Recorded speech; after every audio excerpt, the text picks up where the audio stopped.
Shall we pray?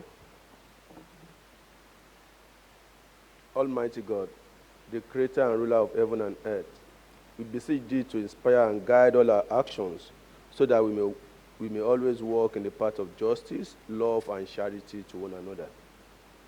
Help us with thy grace to do only those things that will promote the unity, peace, happiness, and prosperity of Nigeria in general and Lagos State in particular. Amen.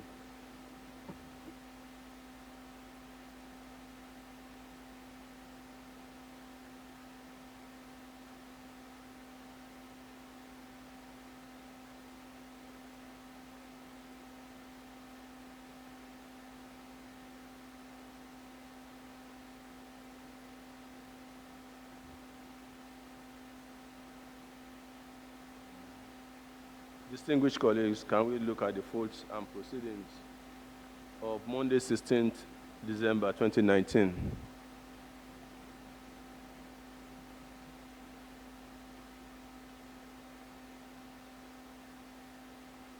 Page 58.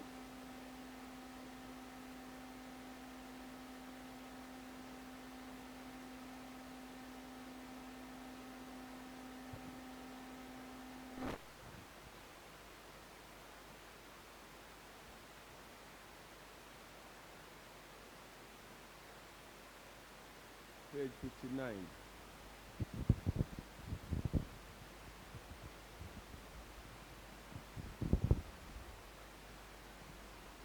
Honorable Madam. Thank you, Mr. Speaker. Good afternoon, sir.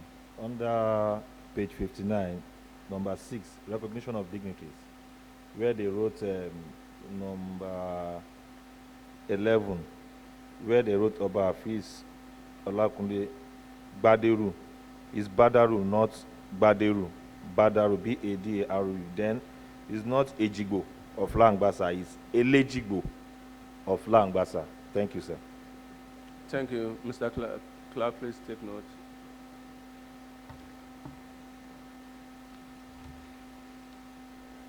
Page 60.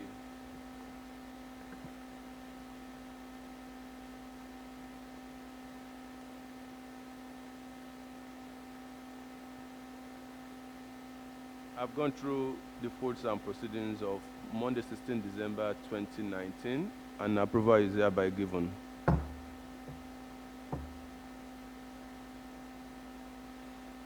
Messages from the Governor. Mr. Speaker, distinguished honorable members, there is no message from Mr. Governor. Other announcements. Mr. Speaker, distinguished honorable members, we have some letters to be read at these sittings. First, we have a correspondence from the Office of the State Auditor General addressed to the Clerk of the House, Lagos State House of Assembly, the Assembly Complex, Alashe, and it is titled Submission of Year 2018 Management Reports on the Audits of Ministries, Departments, and Agencies of Lagos State. It reads, I refer to my letter reference AUD/S210/Volume 7/230 of 27th May 2019 on the submission of the year 2018 statutory reports. I hereby forward 50 copies of the management report on the audit of ministries, departments, and agencies and parastatals of Lagos State Government for the year ended 31st December 2018. The report, which is in 3 volumes, has been delineated alongside the 9 classification of the functions of government, COFOG, with each volume having its associated appendices. The reports and the associated appendices are hereby submitted for the consideration of the Lagos State House of Assembly. Kindly convey the assurance of my highest regards to Right Honorable Speaker. Thank you. Signed, H.M. Daily, Mrs. State Auditor General. Sir, we also have another correspondence from the Office of the Auditor General for Local Governments addressed to the Clerk of the House, Lagos State House of Assembly, titled submission of 2018 statutory audit report on local governments, local council development areas for the year 2018. With your kind permission, I'll read. In conformity with the provisions of Section 50 of the Local Government Administration Law, number 7 of 1999, I forward herewith the 2 volumes statutory audit report on the accounts of 20 local governments and 37 local council development areas in the state for the period of January to December 2018 for the consideration of the Public Accounts Committee, local governments. I enclose herewith 20 copies each of the 2 volumes for consideration. Kindly acknowledge your receipt. Thank you. Mrs. Abolarin AI, Auditor General for Local Government. The last one, sir, is also from the Office of the Auditor General for Local Governments, addressed to the Clerk of the House, and is titled Distribution of Year 2018 Project Inspection Reports of Local Governments and Local Council Development Areas. It reads, in conformity with the provision of Section 50 of the Local Government Administration Law number 7 of 1999, I hereby forward the 2 volumes of report on the project inspection of 20 local government and 37 local council development areas in the state for the period of January to December 2018 for the consideration of the Public Accounts Committee, local government. The report is in 2 volumes. Volume 1 is a report of the project executed by the local governments / local council, while Volume 2 is the accompanying schedules to Volume 1. I enclose herewith 20 copies each of the 2 volumes for consideration. Kindly acknowledge your receipts. Thank you. Abolarin AI, Mrs. Auditor General for Local Governments / Permanent Secretary. Thank you, sir. That's all, sir. Thank you, the clerk. Petitions. None, Mr. Speaker, sir. Matters of urgent public importance. Personal explanations. Reports. Business of the day, Majority Leader.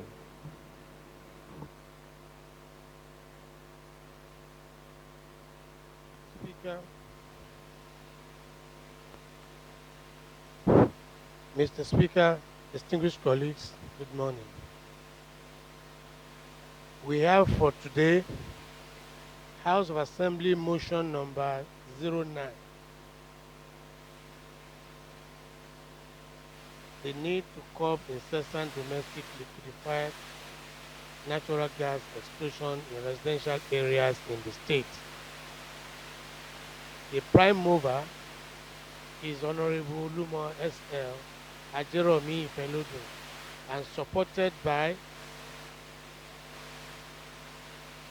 myself, Honorable Abiru, Honorable Jimo, Honorable Olowu R.A., Honorable Mrs. Miranda, Engineer David S.S., Engineer Yishao, Engineer Ogukelu S.O., Honorable Mohammed F.J., Honorable Akisoya A.N., Honorable Afini O.S.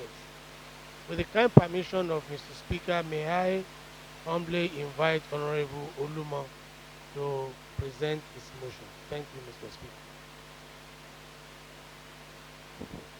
Thank you, Mr. Speaker. Good morning, honorable colleagues.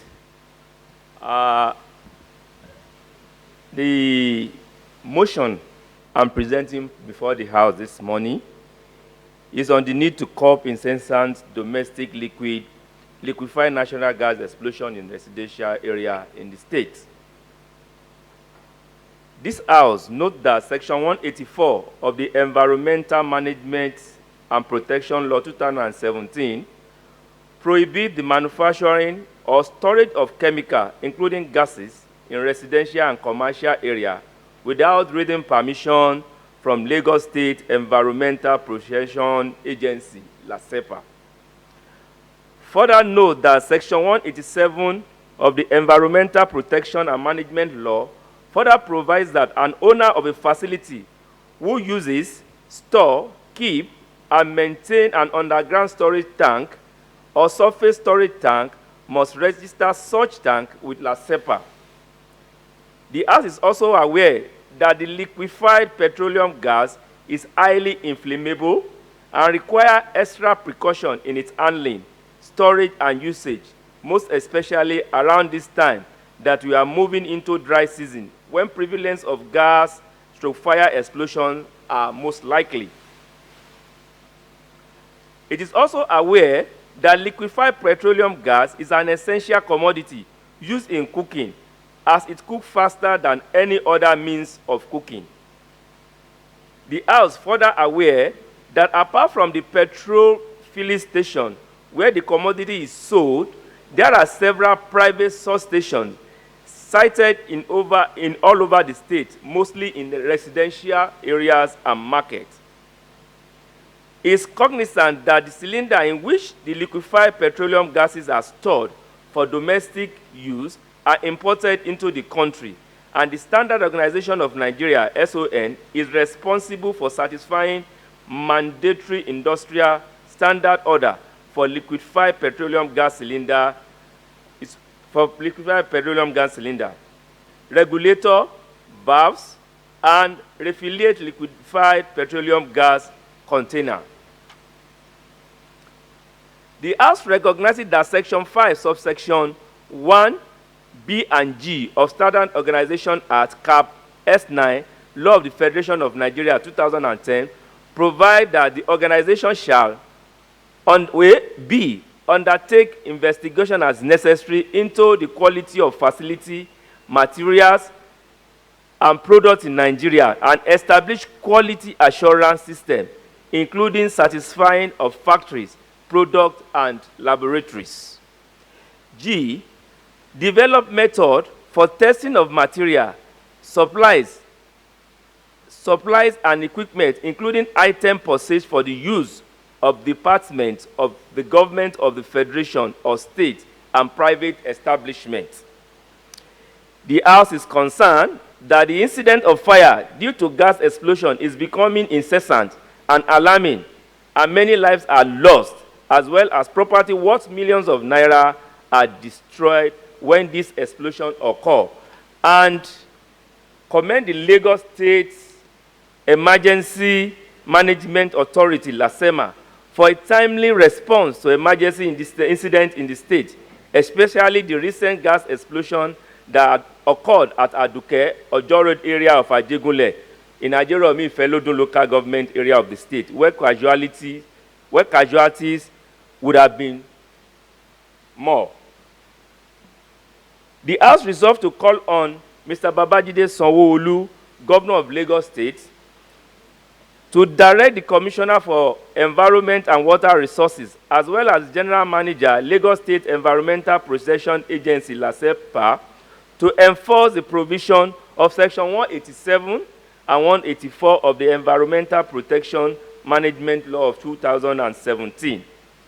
B, that Commissioner for Physical Planning and Urban Development to ensure strict compliance with the provision of the Physical Planning Permits Regulation as relating to the location of gas retailing businesses, carrying out comprehensive survey of gas dispensing installation, station, and shop in the state with a view to bringing violators to book. And finally, for the Commissioner for Ministry of Information and Strategy to embark on aggressive sensitization program on the danger inherent in indiscriminate proliferation of gas outlets conduct in and around gas stations in the state, particularly uses of mobile phone. Thank you, Mr. Speaker.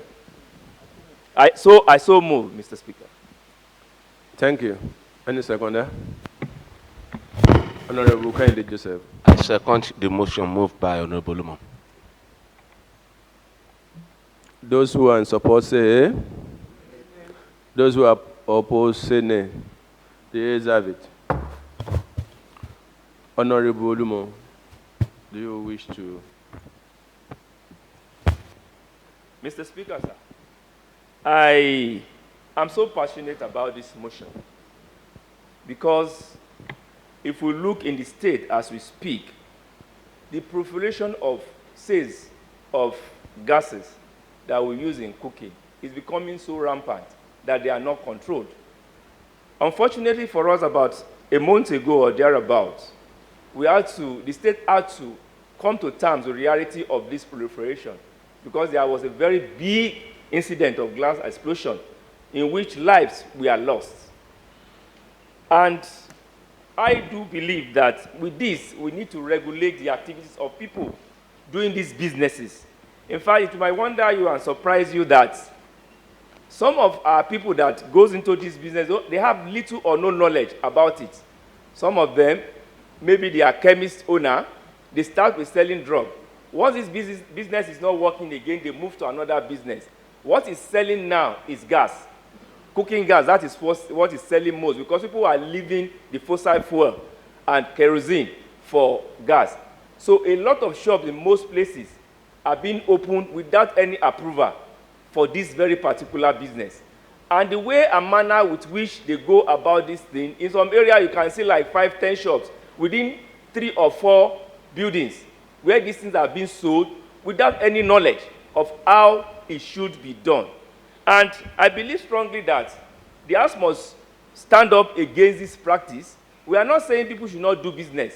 If you need to do this business, you must do it within the proper context of what the law states that we should do.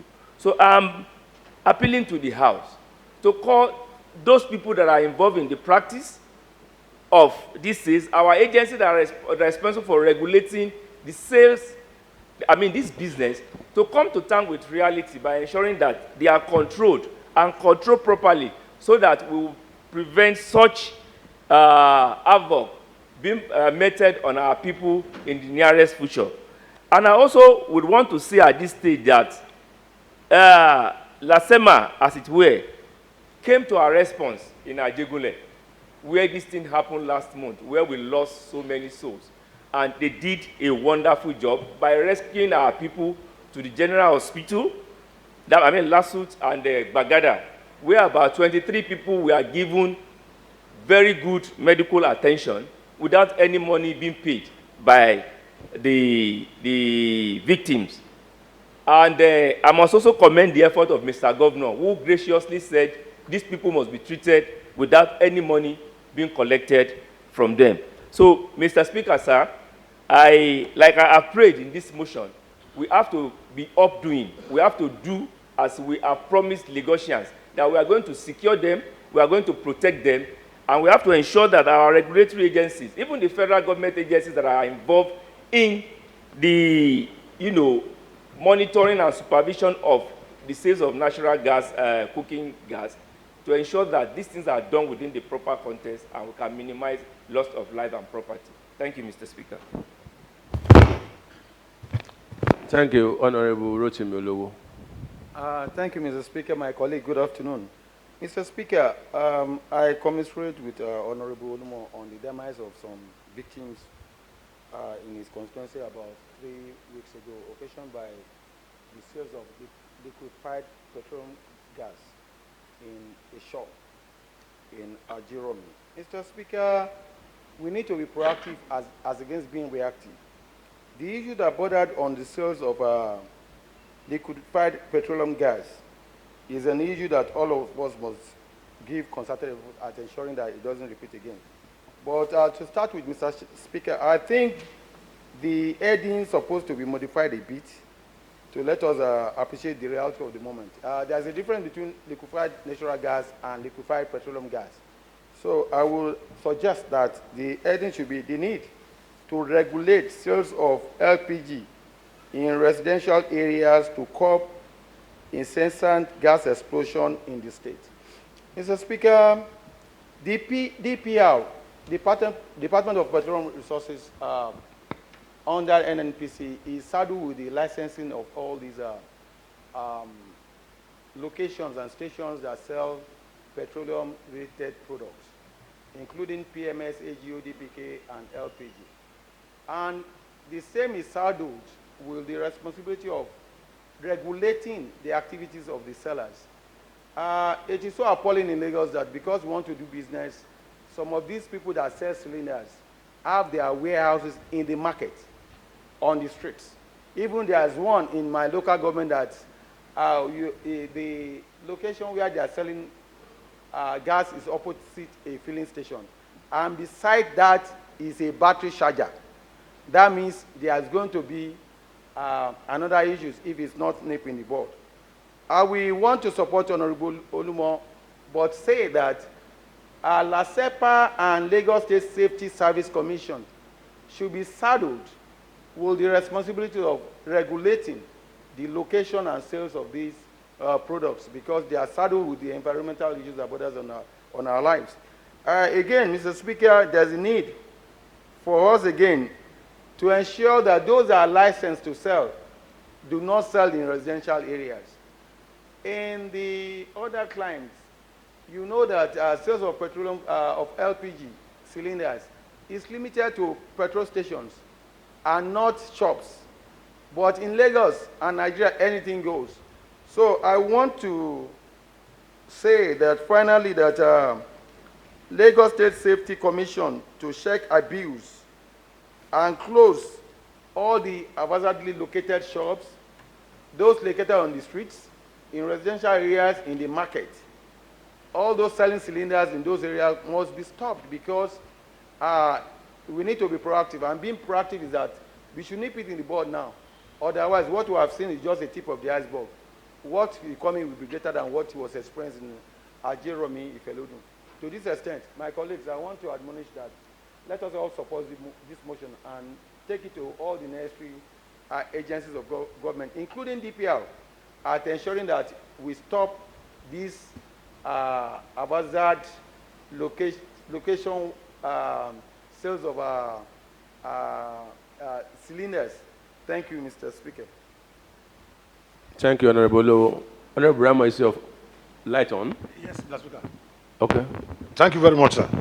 Mr. Speaker, distinguished colleagues, I quite agree, Mr. Speaker, with all the premises of the motion, and I want to say, sir, that the premises are quite very reasonable and they are quite pertinent and apposite to contemporary occurrences within Lagos State. However, sir, I want to, while agreeing with the motion, seek to comment on the prayers, sir.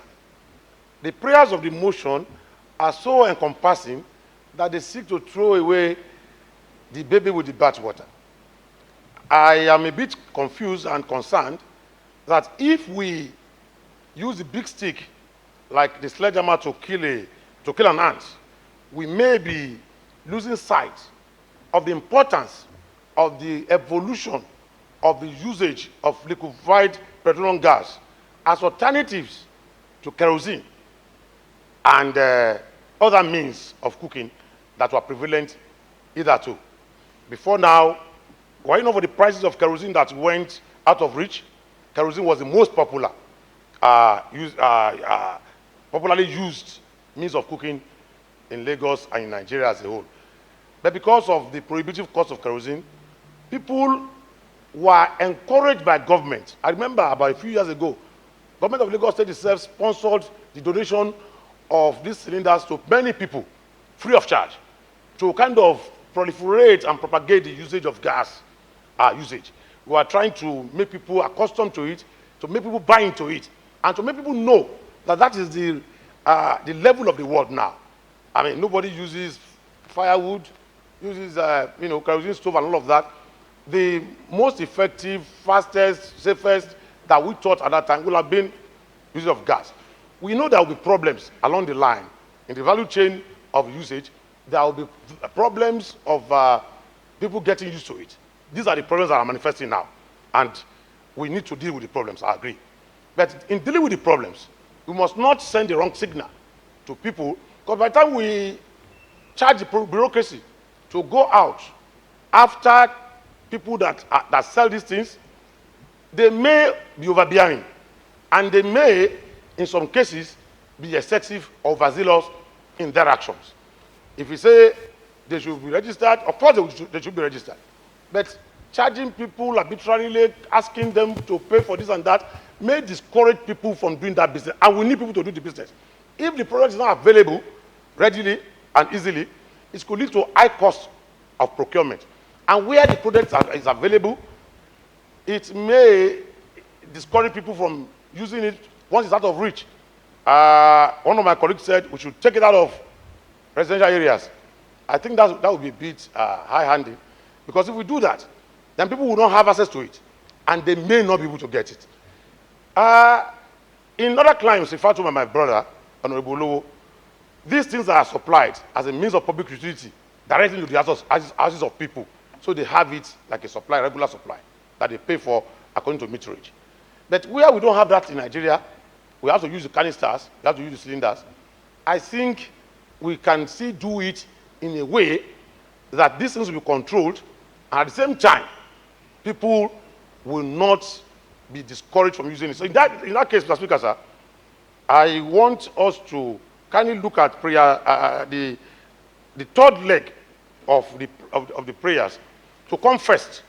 Let us embark on the propagation first, on the campaign against haphazard siting of sale of LPG and all of that. Let people be more aware, be more cognizant the use of mobile phone while being very close to these cylinders and all of that. If we do that first, then second, we must probably charge the Ministry of Physical Planning and the Environment and LASIEC to convoke a stakeholders meeting where even the DPR and other arms or organs of government that are involved at both state and federal level in the regulation of these things, with these sellers themselves, will come forward, and even the users.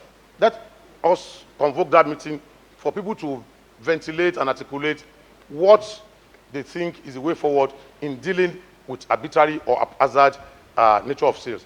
Then, before we now go into enforcement of these statutory provisions.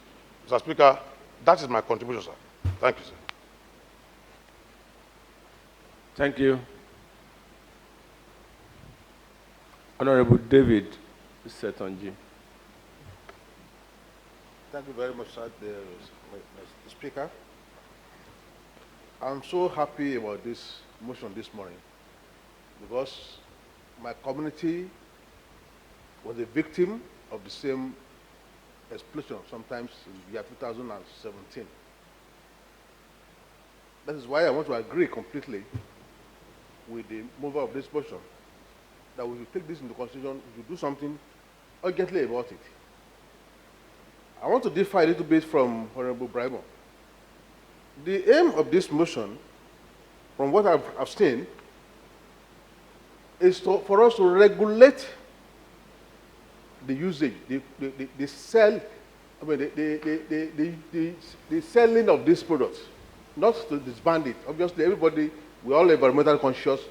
We want everything that will enhance our environment, and usage of gas is one of them. But the outlets are not well regulated. And that is the crux of the matter. People are selling this. In my community in 2017, there were gas cylinders in a shop, a steel shop, sealed up. The owner did not open on that day. And just in the afternoon, our people had bombed. It looked like a bomb shed. We were wondering, was there any war? The thing was just, exploding. The explosion was coming up intermittently. And people had to rush, the fire service and all sorts of people. I was in Lagos. I had to rush back to Badagry on that day. Emergency services were called. About 5 or 6 people died on that day, apart from those people that were wounded.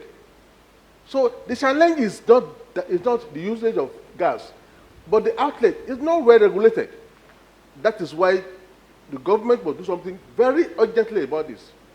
Nobody is against usage of gas. The SEPA and Safety Commission has a lot of role to play. Because government is spending a lot of money on these agencies, but what are they really doing to regulate this thing? Anybody is selling gas, anybody. Just like my brother rightly pointed out, somebody who is doing a particular business, when that business is not doing well again, you just go and, when you have some money, you just go and open the shop for gas. Well, that is a specialized trade that you must be well educated, you must be well informed, you must know about it before you go into it. You must be certified. In Nigeria, we don't certify them. If you have money, just go and open a gas shop. It's dangerous for our community. That is the crux of the matter. And that's why I want to support this motion. And a particular aspect of it, not only the one we use at home, we also have industrial gases that are being sold outside. Industrial gases are used by welders, so they are used by some other tradesmen. Those ones are also involved. They sell them at outlets without any certification. So I think we need to include that in this instance because it's very dangerous to our community.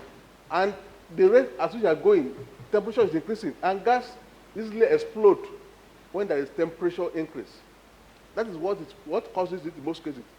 Some of these gases are supposed to be kept in a very cool environment, but we don't care about that. The environment we sell them are not well taken care of. That is why there are some equipment that are kept inside air conditioned office. There are some gases that are kept inside cool place, maintained at a particular temperature. We don't do that here, and that is why this motion is very apt. Once again, I want to support this motion, and I want to plead that the government does something quickly. Thank you. Thank you, Honorable Olaiwola. Thank you, Mr. Speaker and my colleague. This particular motion is very apt, it's very germane, and it's very prompt. Especially when we look at the ugly incident that happened at Aduke Street in Ojo, Ajegunle. We need to let us know that the issue of liquefied natural gas and the ugly incident that usually follow needs to be condemned. But the solution that I will provide in order to curb these ugly incidents is that the state regulatory agencies, like LASEPA, Ministry of Environment, must at this time wake up to their responsibility. We should make sure that they are proactive in their job. Then secondly, when we talk of the various agencies that we have, we need to probe the past. It's when we probe the past activities that we will know how we will bring the culprits to book. Thirdly, we need to examine and to look critically at the existing regulatory agency urgently. We need to probe. There are adequate existing regulatory legal framework that we have already in place. We need to look at this one so that at the end of the day, we'll really monitor as well as enforce the law. Mr. Speaker and my colleagues, these issues have become rampant, and I believe if we don't put everything in order, things will go like Adaska. There will be problem in the state.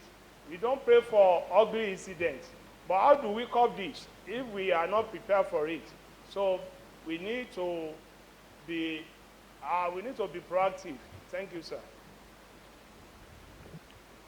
Thank you, Honorable Victor Akande. Thank you, Mr. Speaker.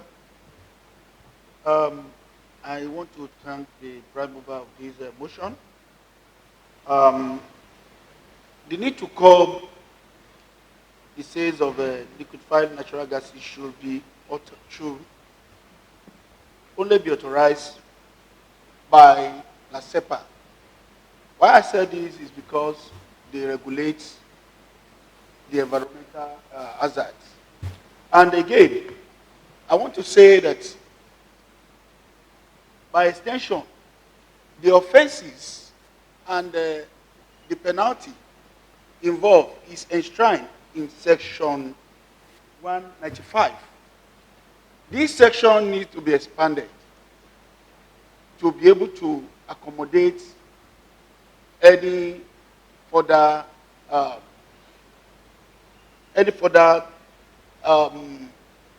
things we might envisage or that were not envisaged when they were trying to allow natural gases to be used by the citizen.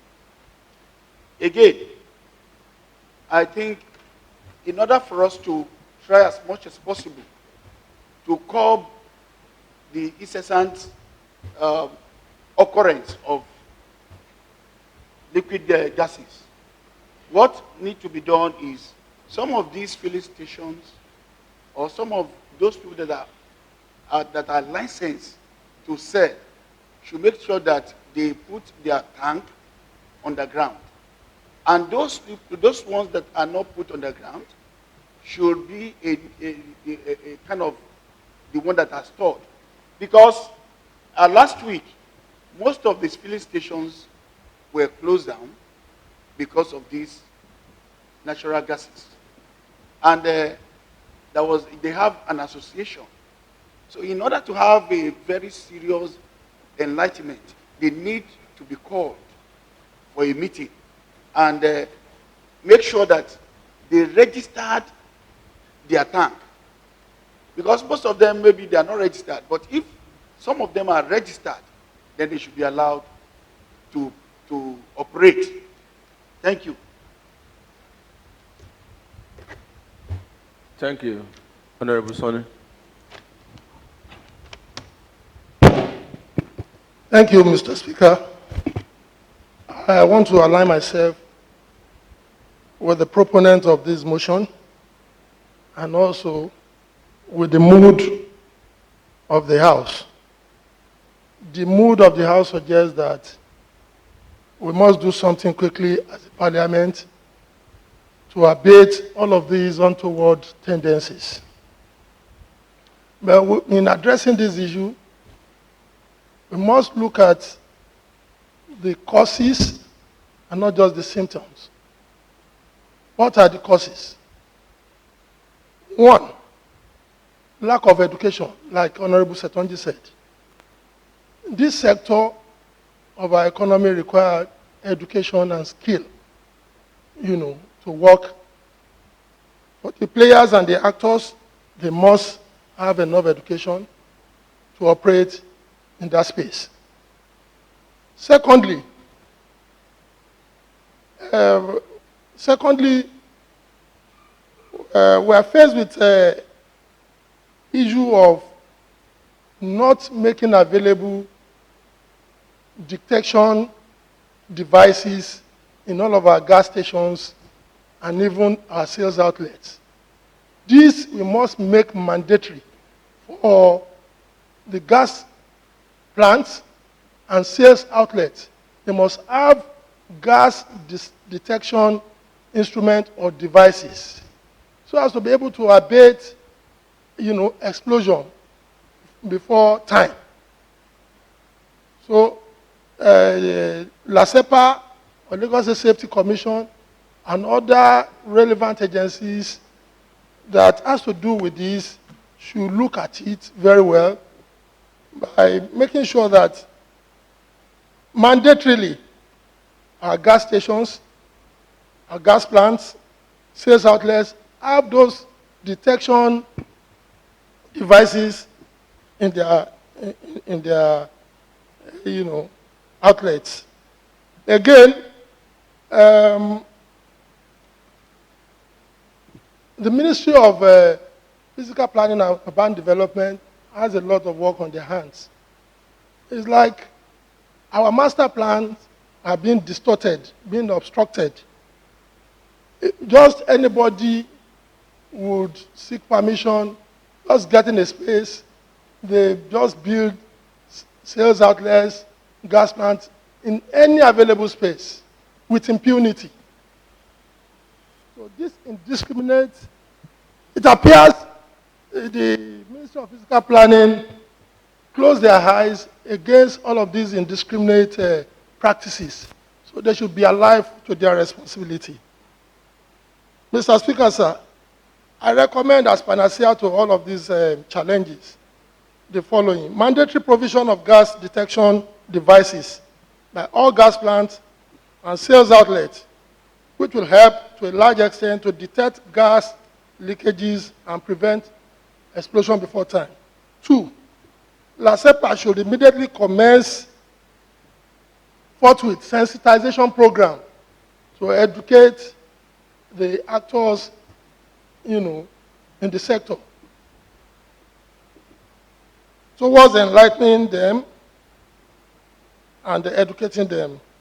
Then, Ministry of Fiscal Planning must forthwith ensure adherence to the state master plans and not allow impunity all around the state. Then again, routine check and monitoring should be carried out by LASEPA or Lagos State Safety Commission towards abating all of these untoward tendencies. I thank you, sir. Thank you. Honorable Kande Joseph. Thank you, the Right Honorable Speaker.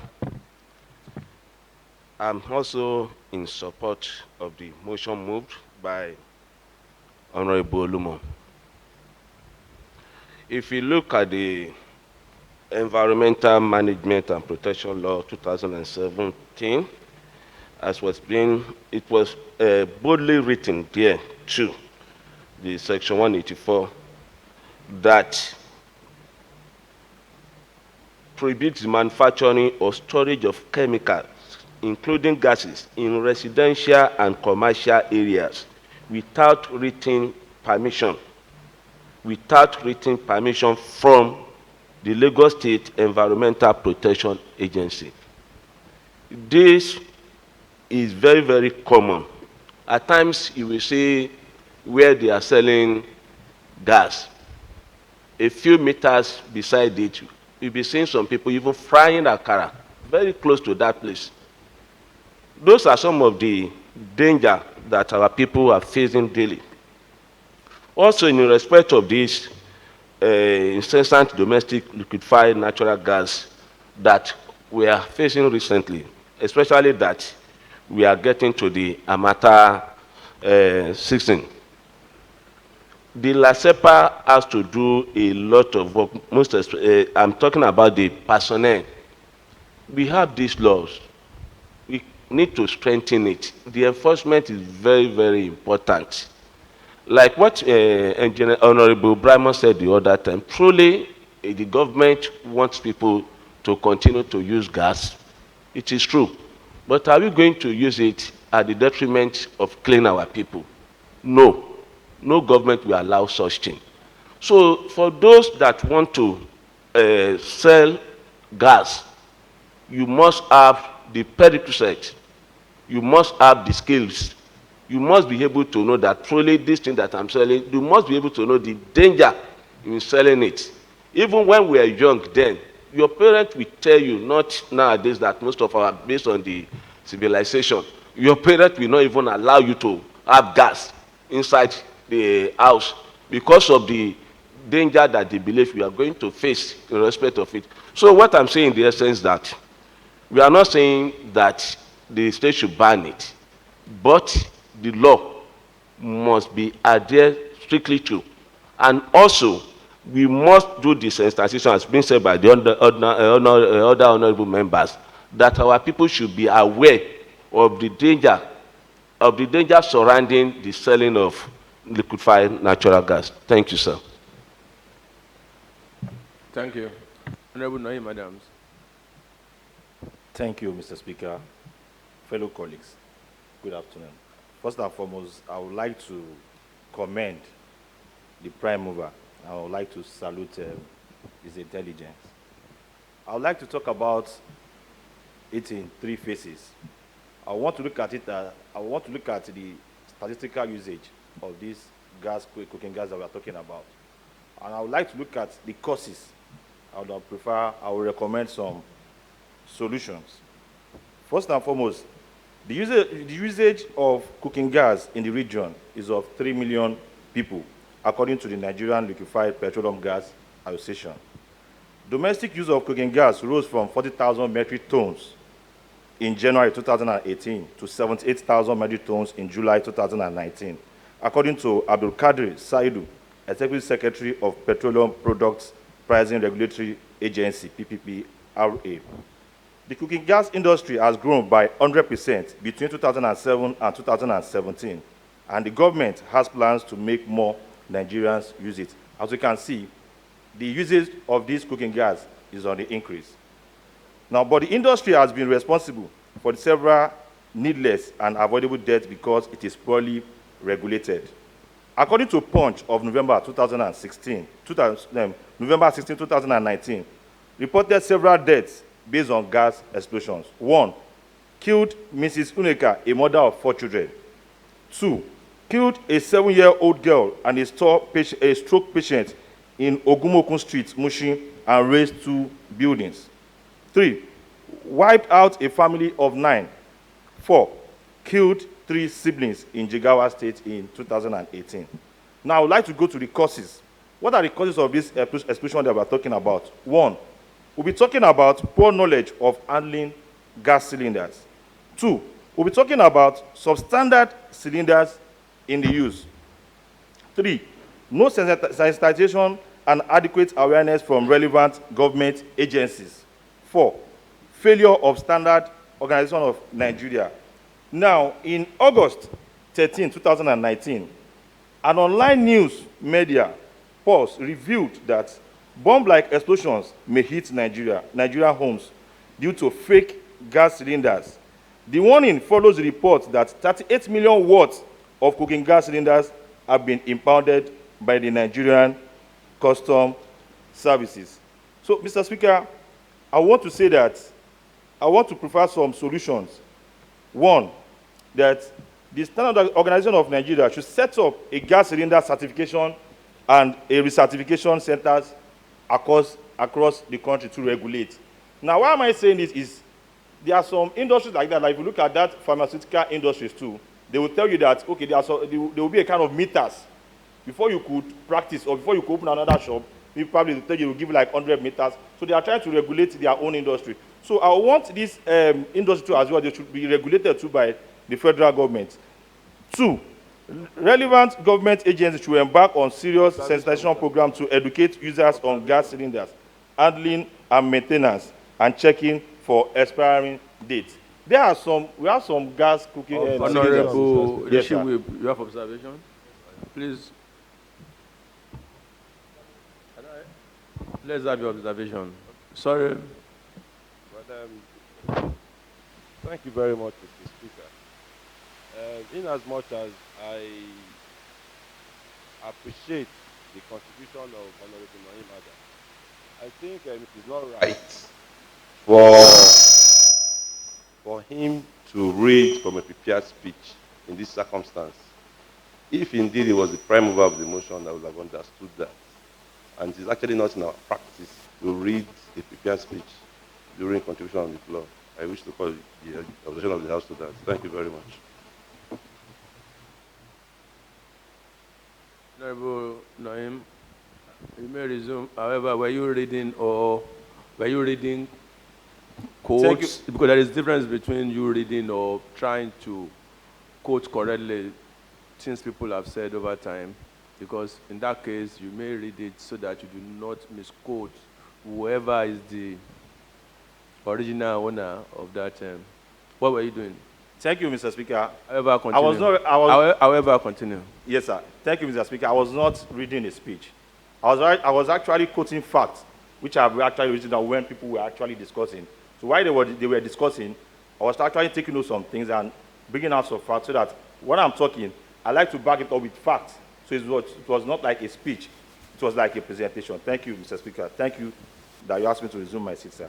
So like I was saying, sir, those are my recommendations, that there should be a certification and a kind of recertification across the state. They should have a kind of centers. Like in Lagos State, probably if they could have about 5 centers in Lagos State, because we have like 5 divisions in the state, you understand? So they will have a kind of certification and recertification. And again, I want us to apply our rules, laws in the state. like they have been talking about LASEPA, they have been talking about Safety Commission. And again, I want us, as a matter of urgency, to add to the prayers of the prime mover. Permit me to read from the paper again, sir, what I've written down, that we should also call on the Standard Organization of Nigeria to enforce Standard Organization Act Cap X9 laws of the Federation of Nigeria 2010 in section 5, subsection 1B. You understand? It should be part of our prayer to probably call on them to apply their own laws to, so that we could collaborate together, or there should be a kind of synergy. Thank you very much, sir. Thank you, the Majority Leader. Your light is on. Mr. Speaker, let me join those that have commended the prime mover of this motion. Mr. Speaker, looking at the prayers, I want to say that the prayers actually captured the intention of the preambles to the prayers. Mr. Speaker, 3 prayers, 2 talking about enforcement of existing laws. One of it is to regulate the business of gas, the use of gas. The other is calling on physical to regulate location and siting of gas outlets. The third is calling on the appropriate ministry and agency for enlightenment. Mr. Speaker, I want to believe that these laws, physical planning, as well as the environmental protection and management law, as it relates to LASEPA, as it relates to inflammable materials like gas, have contemplated some of the things that will happen and be hazardous and be injurious and cast dangers on the life of the people. So the law itself has emphasized that some of these things being complained of now will definitely happen, and have made prescriptions. What this motion is doing is to call for enforcement of these laws and asking further that there should be enlightenment of the public. If we could have explosion when the environment and the temperature, when the atmosphere was humid during rainy season, what will happen when we are now going to a very harsh condition during dry season? And we have been told, like Honorable Setmoji said, when the temperature is so harsh, it could cause explosion of the cylinders if the storage condition is not very properly taken care of. And Mr. Speaker, we cannot run away from the fact that going from one place to the other, you will see a lot of gas outlets. We have seen a lot of lapses on the part of enforcement of laws. When you talk about approval for location, it will be expected that before a location is approved for siting gas sales and storage, there must be physical presence of the regulating agent inspect to see that there are no contravening contributory things around that particular place.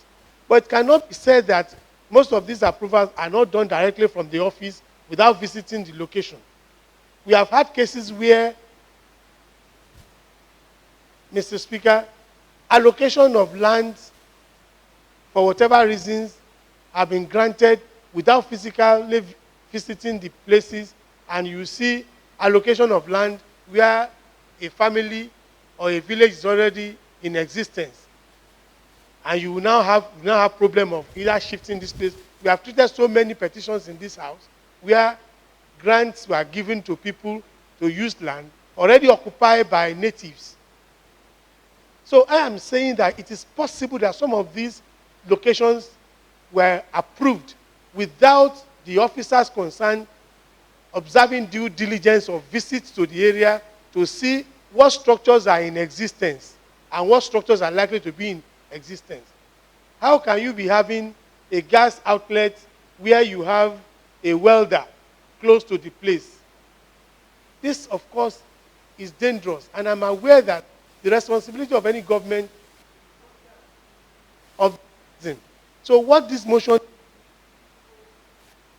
call on us to be more vigilant, to use the laws we have made and conscientize people more on the law. Mr. Speaker, on this note, I want to say that this is a very good one, and it requires the support of everybody, bearing in mind some of the suggestions that have been made. I have to say, Honorable Nohim, your suggestion as regards gas cylinder and calling on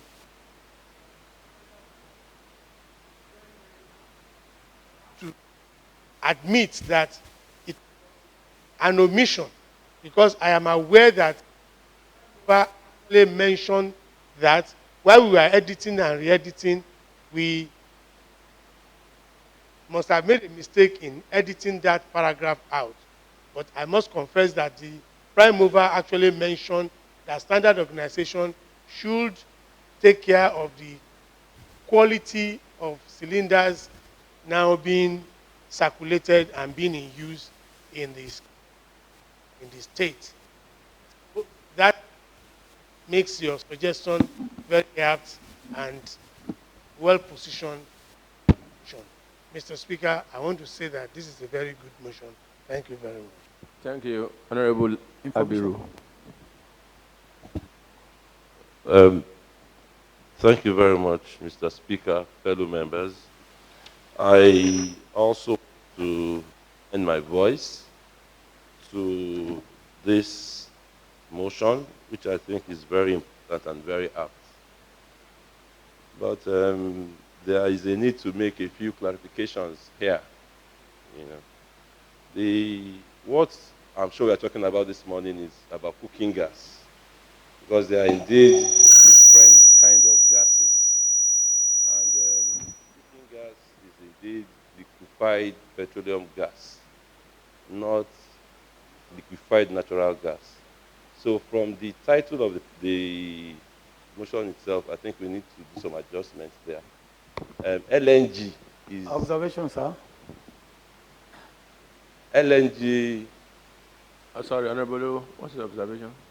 Thank you. I think rather the chief whip came in late. We have discussed this earlier that liquefied natural gas is different from liquefied petroleum gas. What it means, we have changed the topic. And if you allow me, sir, in the same manner, this is an information that we have over 500 filling stations that are done the nooks and crannies of Lagos. And in addition to that, we have middlemen who pick cylinders from respective residencies, take it to filling station to fill, and take it back to those respective residents. And by that, I'm trying to bring down the suggestion of Honorable Primo, who said that what happened in other climes is different from what is happening here. We have middlemen that does that services now. And so they need to have such shops where they keep cylinders, even in the market, is no longer safe. So to give you the information, sir, point of information. Thank you, sir. Honorable Abiru. Well, thank you very much, Mr. Speaker. Now, having clarified that what we're talking of is LPG, again, I also need to say that the gas industry is a highly regulated industry. And there is a government regulatory agency, DPR, that is actually, that this. Now, for various reasons, there has been proliferation of the sale of cooking gas. That's actually why we have the challenge we have today.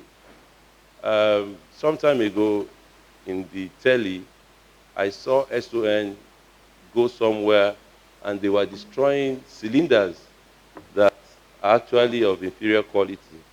Again, also sometime last week, DPR was also out to close down 4 gas plants that they see as not fit for purpose.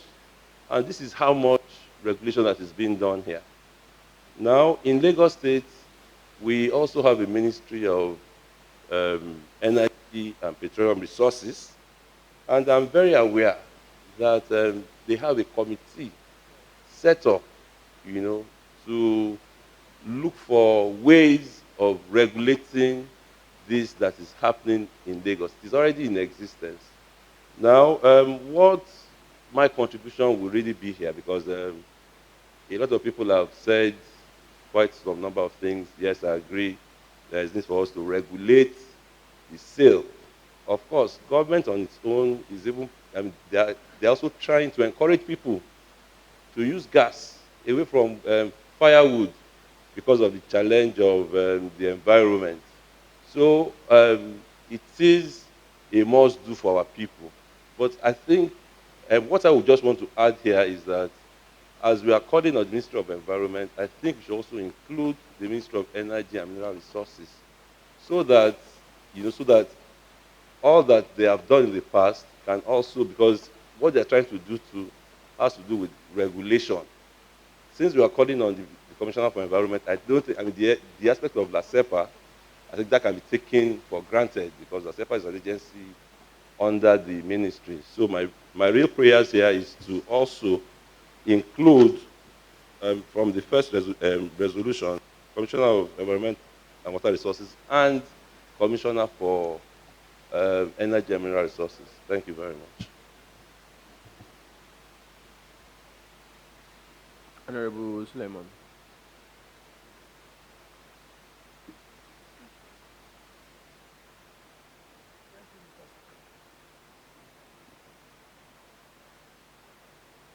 First and foremost, I would like to appreciate the Prime Leader, Honorable Sahaj Olumo. It is pertinent at this junction that issues like this will have to be addressed. From my own angle, from my own point of view, there are existing laws. There are existing laws covering all these areas. Why the problem is the enforcement? Because we cannot go over the same law again and again, in as much as there is no need for anything to add to it. On the part of LASEPA in particular, I would like us to ask this question. What is their role in all these problems? If Department of Petroleum Resources, DPR, are lagging behind in their issuance of licenses to who be customers, what is the role that is being played by LASEPA? Because LASEPA is our own agency, and they are guided by certain laws. Because if they are up to their task, I think they would have nipped in the bud all these various, problem areas. They would have made it clear that the sale of these products shouldn't be, available where people are living. This is just a tip in the iceberg. For instance, the PMS, petroleum, Premium Motor Spirits, the PMS, and other gas, products.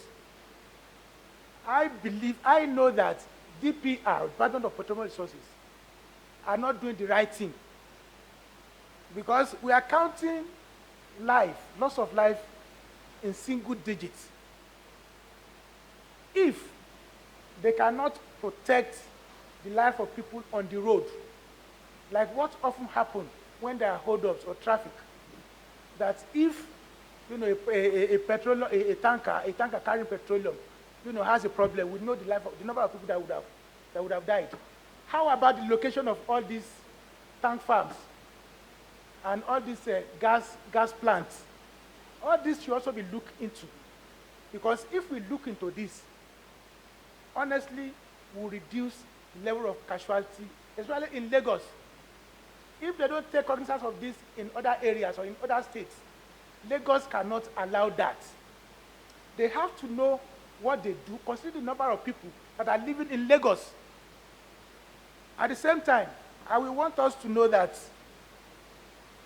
this is festive period. And in that case, I will leave my voice to what was being mentioned or propagated by Honorable Tunde Brahimo about enlightenment. Our people are throwing bangers up and down. And we have discovered that the sale of all these items, this cooking gas, is located within our corridors. How do we now let them know that this is not proper? Although we know that in the evening, the temperature is always considerable, but notwithstanding, it's not enough to guarantee the life and survival of people. So in the light of this, I want to enjoin him in calling on the Ministry of Information to beam their satellite in the area of publicity and enlighten our people so that they know that even when you are throwing banger, at a particular time you don't do it. And whoever does it, of course, there might be a penalty unless enforcement is tactically supported. Otherwise, all what we are saying will also be dropped somewhere else. So in the light of this, I want to say the motion is not only apt, but is germane to what is in existence in today, Nigeria or Lagos. Thank you very much. Thank you. And lastly, Honorable Judy Dumogo. Thank you, my speaker and my colleagues. I just want to also appreciate the prime mover and add my voice to what Honorable Abiru have said. Because when I was looking at the result, I actually observed that the Ministry of Energy and Mineral Resources was omitted. Because I'm aware that they have even issued some letters to some of the retailers that are concerned with the issue of selling gas, even in my environment. So I was surprised not to see their name as those people that also involve themselves in sensitization and other things to control the activities of gas sellers. However, I also want to add, my own opinion is this. Because of the danger imposed in the society, is it not possible for maybe the organization concerned, the ministry concerned, to see how they can relocate, especially those that live within residential environment, locate them to a particular site. Today you have something they call a computer village. Because of the danger, if it's possible, let's think of how to relocate them. It might be within close, let me say, within the Oshoroko, confine and stuff like that. It might not be just one central place. So that even if there's accidents, we can reduce casualty. Thank you. Thank you. Yeah. I want to thank distinguished colleagues for your contributions on this important motion. Let me say that the primary purpose of government is the protections of lives and properties, and this motion seems to address that and to forestall any unforeseen circumstances. However, due to contributions of honorable members, I guess the prime mover, you need to amend the the topic of the motion from domestic to like LPG, as they said, and in your resolve also, you may want to look at one on the C aspect also, where you call on the Commissioner for Ministry of Information and Strategy to also look at to sensitize our people on the handling of gas cylinders. Also, D on D that from contributions of members that the Standard Organization of Nigeria should also continually look at the quality of the cylinders that we have. We were told that you had it in the motion before it was edited. Please represent it and let us have your resolve, your prayers again. Thank you very much.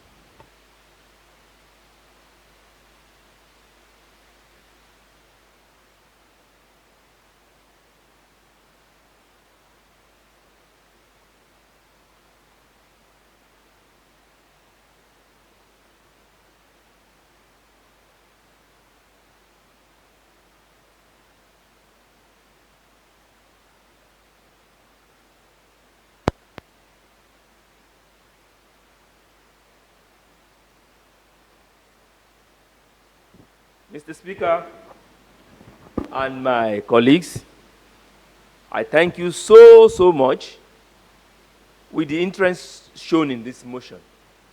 In fact, the level of expertise, the emotion, and the zeal put into the discussion of this motion shows that this House of Assembly, as we usually say, is above common standard.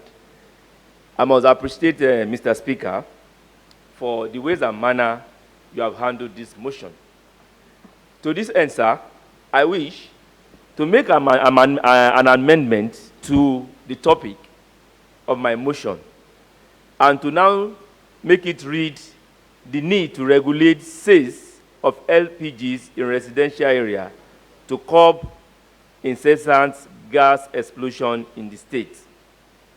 And also, my prayers, I've added from the discussion my colleague had about 3 or 4 other prayers to the earlier one I proposed, which are, maybe if Mr. Speaker permits me, I will take them one by one. Please go ahead. Thank you very much, Mr. Speaker. My prayer number 1 reads that the Commissioner for Environment and Water Resources, as well as the General Manager, Lagos State Environmental Protection Agency, LASEPA, to enforce the provision of Section 184 and 187 of the Environmental Protection and Management Law of 2017. Prayer number 2, that the Commissioner for Fiscal Planning and Urban Development to ensure strict compliance with the provision of physical planning permit regulations as it relates to location of gas retailing businesses, carrying out comprehensive survey of gas dispensing installation stations shop in the state with a view to bringing violators to book. And also call on the Commissioner for Energy and Mineral Resources to carry out its mandatory role in the ministry by ensuring that licenses are given to qualified business individuals. Number 4, to call on the following federal government agencies: Department of Petroleum Resources, to do a critical evaluation before approvals are given for distribution of LPG outlets. Number 5, to call on SON, that is Standard Organization of Nigeria, to ensure that gas cylinders imported into the country and the ones made locally meet with the required mandatory industrial standard order and carry out its functions as enumerated under section 5(1)(b) and (g), amongst others. Thank you, Mr. Speaker. Those are my prayers, sir. Thank you very much. I'm also happy that you incorporated the Ministry of Energy and Power. Mr. Speaker, sir, I omitted one, sir, please. That is the commission to call on the Ministry of Information and Strategy, which already have had in my earlier prayer, to embark on aggressive sensitization program on the danger inherent in the indiscriminate proliferation of gas outlets, conduct and around gas stations in the state, particularly usage of mobile phone. Thank you, Mr. Speaker. Thank you. Honorable Noim. Mr. Speaker. Mr. Speaker, I'm sorry. I wish to propose further amendments to the prayer that has to do with the Commissioner for Information, going by the allusion made to the fact that one of the causes of problems in our gas stations is the quality of the cylinders. I think that the one, prayer number C, prayer C as contained here could accommodate that. So what I wish to propose in addition to what the Prime Mover has said is Commissioner for Ministry of Information and Strategy to embark on aggressive sensitization programs on the danger inherent in indiscriminate proliferation of gas outlets conduct in and around gas stations in the state, particularly usage of mobile phones and handling of gas cylinders. So what I intend is just an handling of gas cylinders. Thank you, Mr. Speaker. Thank you. Honorable Noim, your... Thank you, Mr. Speaker. I would like to support the motion earlier moved by Honorable Lumo. As amended. Okay. Those who are in support say aye. Those who are opposed say nay. The ayes have it. Laying of report. Honorable Akande.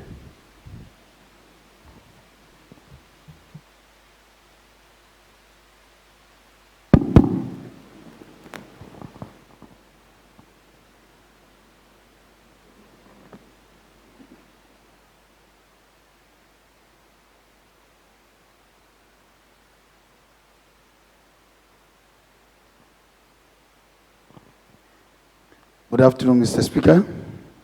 Distinguished colleagues, I'm here this afternoon to lay a report of the Committee on Judiciary, Human Rights, Public Petitions, and LASIEC on a petition against the customary landlords of Oshoroko, Origanrigan, and Olomowewe communities and the Lekki Coastal Development Association Resettlement Committee by EUC Homes. I so lay.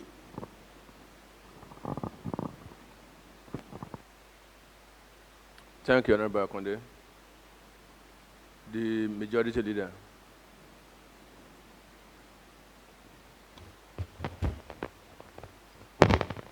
Mr. Speaker, distinguished colleagues, next on the other paper is presentation of report, and the report is in respect of unlawful encroachment on Andoyi, Alashe, Chieftancy family land measuring approximately 16.857.766 square meters at Obanikoro, re-appeal for release of the land. The presentation is to be done by Honorable Akande O.V. Ojowan on behalf of the Committee on Judiciary, Human Rights and Public Petitions and LASIEC.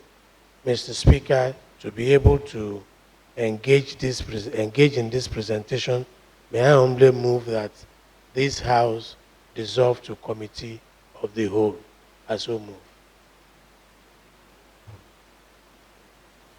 Thank you. Honorable Desmond. Thank you, Mr. Speaker. I rise to second the motion. Motion is moved. Those who are in support say aye. Those who are opposed say nay. The ayes have it. Honorable Victor Akande. Thank you, Mr. Speaker. Report of the Committee on Judiciary, Human Rights, Public Petition, and LASIEC on a petition titled Unlawful encroachment on Andoyi Alashe Chieftancy family land, measuring approximately 16,857.766 square meter at Obanikoro, real, appeal for release of the land by Segun Shonaike and Co. on behalf of the family. Mr. Speaker,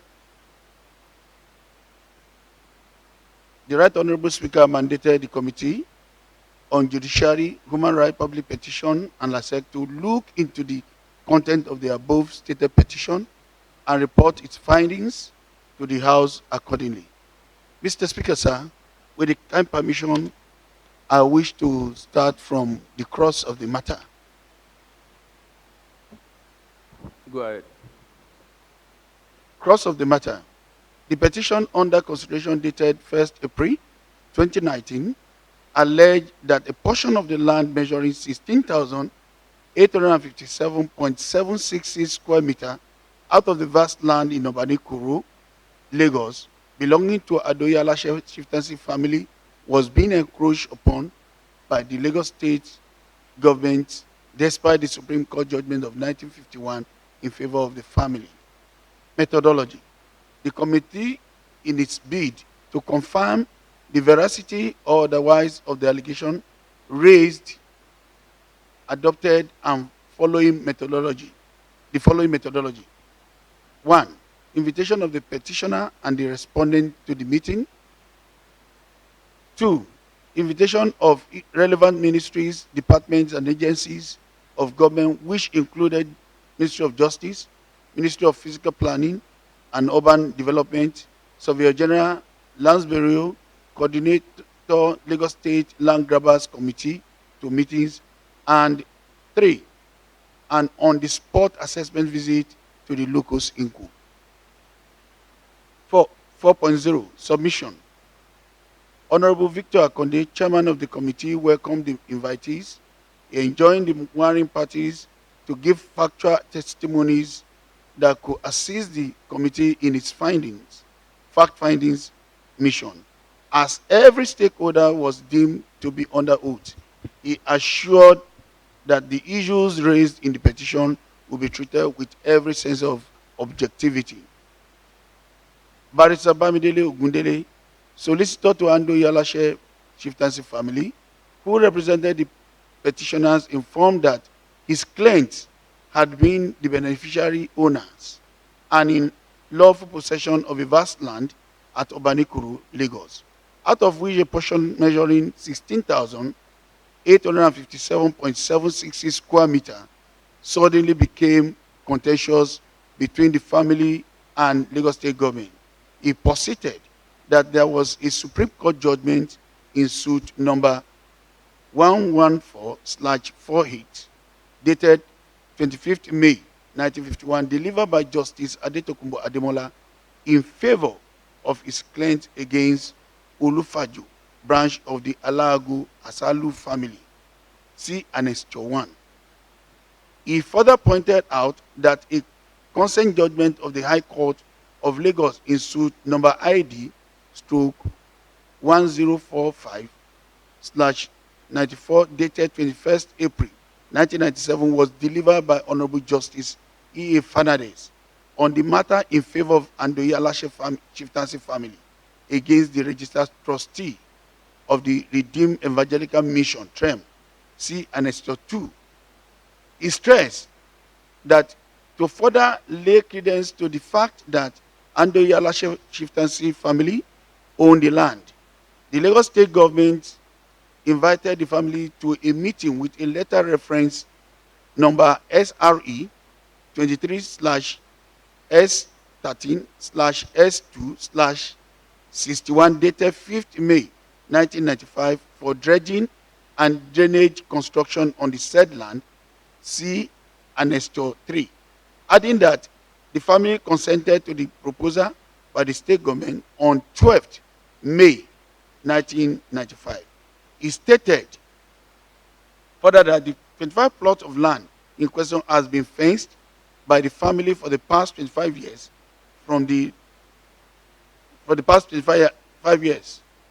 before the Lagos State government later came on board to acquire SIM. He thereafter informed that despite all the document aforementioned, the Office of Surgeon General refused to grant survey approval on the property to the family. He enjoined the house, the House Committee to prevail on the Office of Survey General to expeditiously grant survey approval for the family in view of the fact that all other necessary documents on the said land had been obtained. He tendered a copy of the survey plan covering the 25 plots in contention. Mr. Kamal Balogun, head of Andoyi Alashe Chieftancy family, revealed that Andoyi Alashe consists of the 3 branches, namely Adeyemi, Oshinle, and Omojoniun. He stated that the family have landed properties in other areas, including Fadeyi, apart from the Obanikoro land in contention. He introduced the accredited heads of each branch of the family with minutes of meetings of the family for confirmation. He added that he was surprised to discover that the Lands Bureau started allocating part of the land covered by the Supreme Court judgment to some individuals without due recourse to the family, neither was any compensation paid. He added that the 75 plots earlier purchased by the Redeemed Evangelical Mission TREM from the Alago Asalu family was ratified by Andoyi Alashe Chieftancy family following the Supreme Court judgment. Barrister Wolabi Arole, coordinator Lagos State Task Force on Land Grabbers, said that there was power of attorney of Andoyi Alashe family land in his office, adding that there were several cases of such, as the family consists of 3 branches, as mentioned earlier by the overall head of the family. He confirmed the authenticity of Supreme Court judgment of 1951 delivered by Honorable Justice Adetokunbo Ademola in favor of Andoyi Alashe Chieftancy family. In response, the solicitor to Andoyi Alashe family, Barrister Ogundele, controverted the position of Barrister Owolabi. He disclosed that the power of attorney donated to Prince Habib Adesina Farombi, dated 11th April 1994, was revoked on 29th May 1995 by the family. See Annexure 4 and 5 respectively. Mrs. Titi Shita Bey, the Solicitor General, Permanent Secretary, Ministry of Justice, in a statement confirmed that the Supreme Court judgment of 1951 in favor of Andoyi Alashe Chieftancy family was valid and indisputable. She, however, maintained that the land was part of the 5,000 acres of land later acquired in 1958 by the defunct Western region, despite the judgment of 1951. She concluded that only Lands Bureau could confirm whether the family was compensated or not. Surveyor Udupe, S.O., who represented the Surveyor General, posted that the land in question is covered by plan number WAT/LA/27808A/2000, measuring 1.730 hectares, being claimed by Andoyi Alashe family, falls within the old regional public land acquisition notice number 397 of 18th April 1958, published in Official Gazette number 28, volume 7, shown on plan number SHO8, in bracket extension of 5,000 acres acquisition. A copy of sketch attached as Annexure 6. There is no plan to show for that. The Official Gazette dated 24th April 1958 number 28, volume 7 of Western Region of Nigeria emanated from Lands Bureau, confirmed that the old Western Region acquired a total parcel of 5,000 acres of land in Badagry and Ikeja division, colony province for public purposes absolutely. Lands Bureau maintained that the contention land situated at Obanikoro falls within the said acquisition in Obanikoro stroke Okeira scheme, Annexure C, Annexure 7. Office of Land Bureau equally presented a copy of list of families compensated on the acquired land, tagged 1986 payment of compensation on acquired land.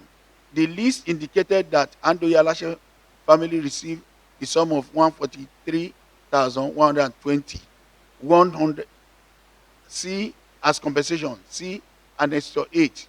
Barrister S.A. Kadri, Esquire, Director of Litigation, Ministry of Justice, adopted the position of the Surveyor General on the issue under consideration to the effect that the 1958 acquisition by the old Western Region for overriding public interest supersede the 1951 Supreme Court judgment, adding that the consent judgment on terms of settlement dated 24th November 2004 was enough reason to jettison the said Supreme Court judgment of 1951.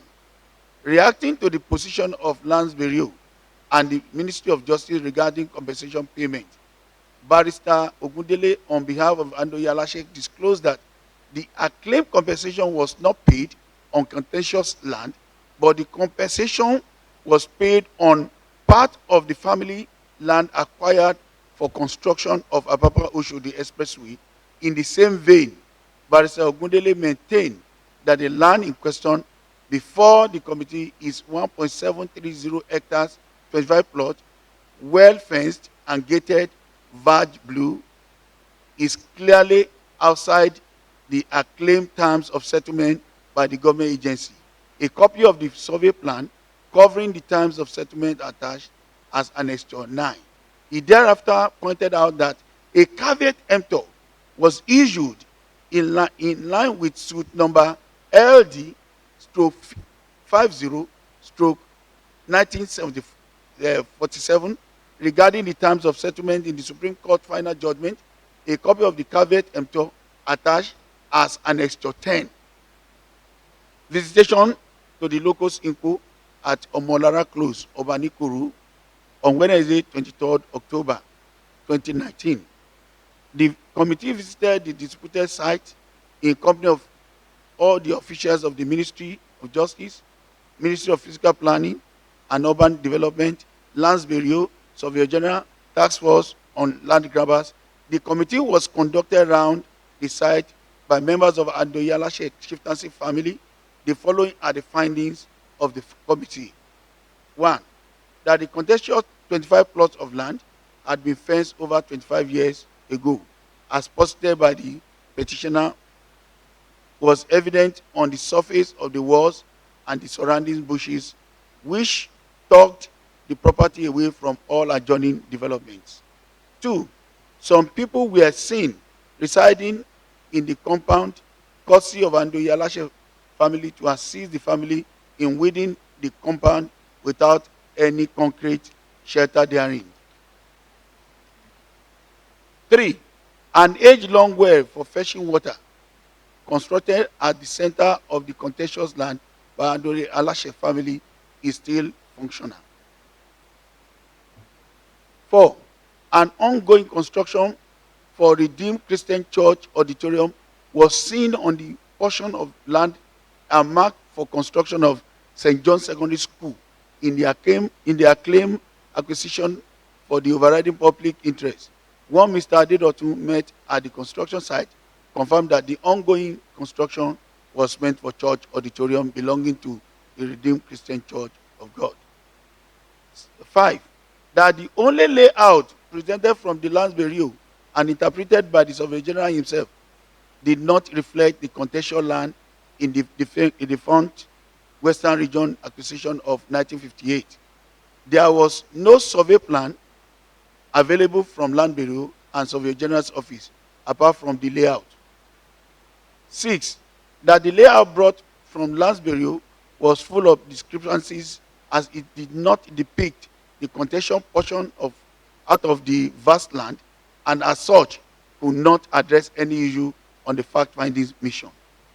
7, most of the land acclaimed to be under acquisition for the overriding public interest has been allegedly allocated to some individuals by the Lands Bureau. 6, findings. Based on oral and written submission by the concerned parties, the committee observed as follows: that 1, there was a valid Supreme Court judgment of 1951 on the vast land in Obanikoro in favor of Andoyi Alashe Chieftancy family. 2, there was a High Court judgment of 1997 in favor of Andoyi Alashe Chieftancy family against the registered trustee of the Redeemed Evangelical Mission. 3, the Lagos State government invited and sought the consent of Andoyi Alashe Chieftancy family in 1995 for dredging and drainage construction in recognition of the fact that the family owns the land. 4, the 25 plots of land in contention between Andoyi Alashe family and Lagos State government has been fenced over 25 years ago by the family. 5, the 75 plots of land earlier purchased by TREM from another family was subjected to ratification by Andoyi Alashe Chieftancy family in view of the High Court judgment. 6, there was an acquisition of 5,000 hectares of land in 1958 by the defunct Western Region in Badagry and Ikeja Division for overriding public interest as published in the official gazette. 7, the power of attorney donated to Prince Habib Adesina of Arombi in 1994 by Andoyi Alashe Chieftancy family had been revoked in 1995 by the same family. 8, the official gazette of 1958 on the 5,000 hectares acquisition did not cover the 25 plus of land in contention. 9, there was no notice of government acquisition on the 25 plots of land in contention brought to the knowledge of Andoyi Alashe Chieftancy family by the defunct Western Region. 10, the purported compensation of 143,120 was paid on part of the land belonging to the family for the construction of Apapa Oshodi Expressway and not the 25 plots of land in contention. 7, recommendation. After thorough evaluation of the oral and documentary evidences tendered, the committee recommends as follows: that 1, in view of the finding and in view of the findings, the Roman numeral 1 to 5 and 9 and 10 and 11, and Andoyi Alashe Chieftancy family should take permanent possession of the 25 plots of land in contention. 2, the Office of Surveyor General should be, as a matter of urgency, approve the survey plan by the Andoyi Alashe Chieftancy family on the 25 plots of land in contention. 3, all necessary documents in respect of the 25 plots of land in contention be approved to Andoyi Alashe family by relevant agencies of the government, including Land Bureau. 8, appreciation.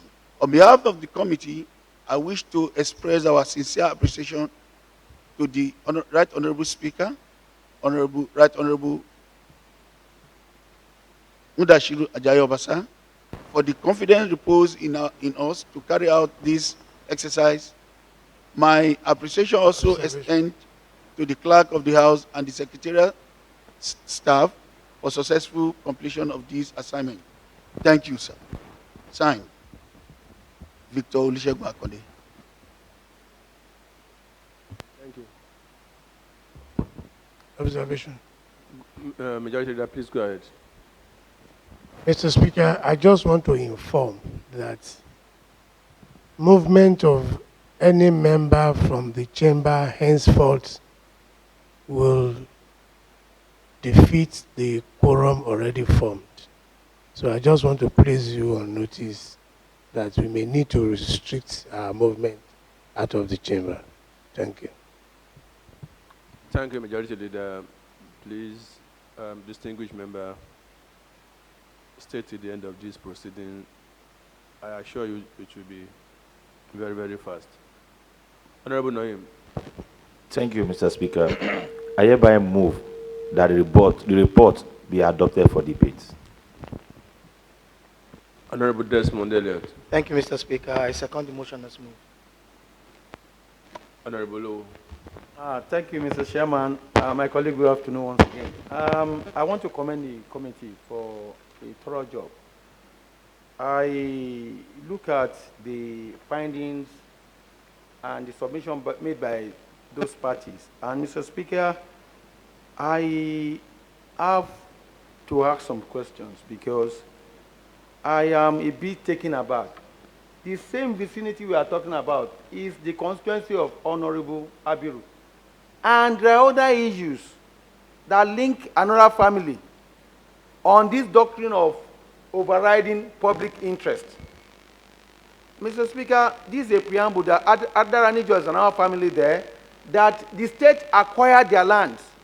For a long time, they put mechanic there on the name of overriding public importance. As of today, Mr. Speaker, an individual is building a filling station. Is the filling station overriding public interest?